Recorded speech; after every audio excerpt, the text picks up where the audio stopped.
Was it a tough call to say, okay, I'm going to hand the ball off to Tirico? You obviously have many more Olympics in you if you wanted to. I believe you're just 62 years old, so why now? Thanks for shaving a couple of years off, but close enough. It has felt to me for a long time like the right time. I've done a dozen Olympics, and that's a pretty good number. I could do more, and NBC was nice enough to say that it was up to me. If I wanted to continue, I could, and if I wanted to step aside now, I could. I let them know quite some time ago that it was my intention to have Rio be my last Olympics and have this past football season, be the last one in which I'm fully involved, although I'll still show up if there's a substantial interview or some sort of situation that requires an essay or some historical perspective where I might be useful. And I'll host the next Super Bowl because it's just 5 days before the start of the Olympics, and Mike will have to be in Korea to get himself ready and prepared. But apart from that, my role in football will be diminished. And that'll open up more time to do more baseball and to do more of the long-form type programming that I used to do at NBC and other places, and I really enjoyed in the past. I'm not going to jump right into that right away, but when exactly the right circumstance comes along, then there'll be enough space in my schedule to accommodate that without meeting myself coming and going. Bob, you mentioned the moments that make it all worth it. What are some of your favorites? Well, I'll bet you 1 in every 3 Americans has heard me say this, so I apologize in advance, but I always pick the same one. The single one that jumps out to me is Muhammad Ali lighting the torch in Atlanta in 1996, not just because of his tremendous fame, but everything it represented, kind of the moment of reconciliation. Many of us, especially people who were young when he was in his heyday, admired him and adored him and had great respect for the positions he took. But our parents and their contemporaries didn't universally share that view.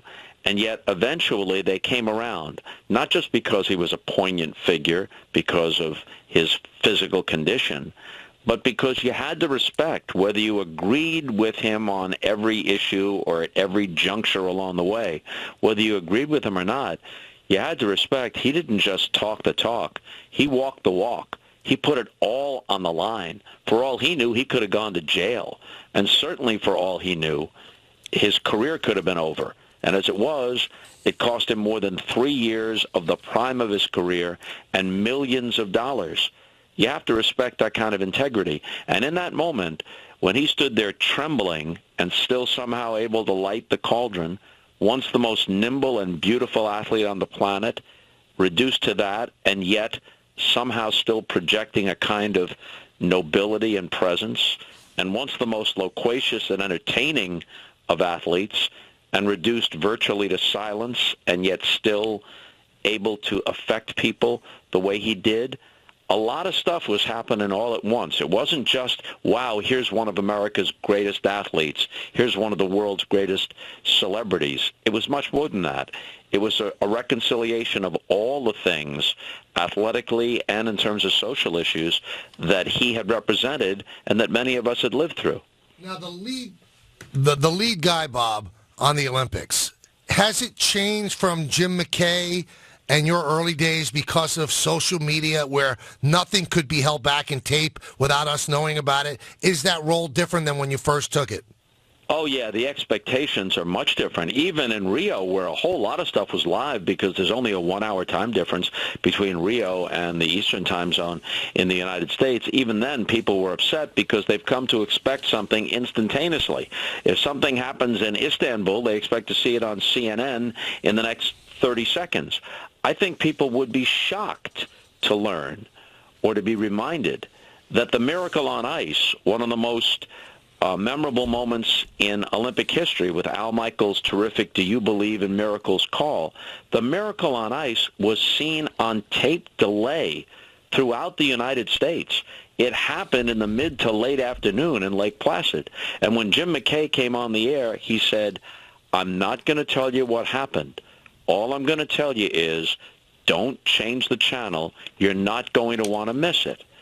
Well, if that were to happen today, not only would people be angry that they couldn't see it on demand exactly when they wanted to, but they would already know the outcome, and all the drama and anticipation would be out the window. So it's changed dramatically in a couple of generations. We're talking with Bob Costas here on the Michael K. Show. Now, Don, you respect Bob. Of course. All right, so this is a question that you should hear. Now, you mentioned the Al Michaels call, and while we have you on, I always like to tell Bob this is important. Al Michaels has this iconic call, trampled all over by Ken Dryden going, it's over. And I just tell Don when he does Ranger games, sometimes his partner steps on calls, and I said he's got to tell him to stop, and he says no. How does Bob Costas handle that? Well, you try to have a good relationship with whomever you're working with, and there are some moments that are so exciting that a person just reacts spontaneously. But ideally, there are moments that belong to the play-by-play man and the play-by-play man alone. And if you want a tutorial, watch Kirk Gibson's at-bat against Dennis Eckersley in Game 1 of the 1988 World Series. People remember Scully's fabulous call, of course, but working in concert with Scully was the great Harry Coyle, who virtually directed invented, I should say, how to direct a baseball game on television, and Mike Weissman in the truck. So all the pictures and all the cuts matched perfectly what Vin was saying. But we forget Joe Garagiola.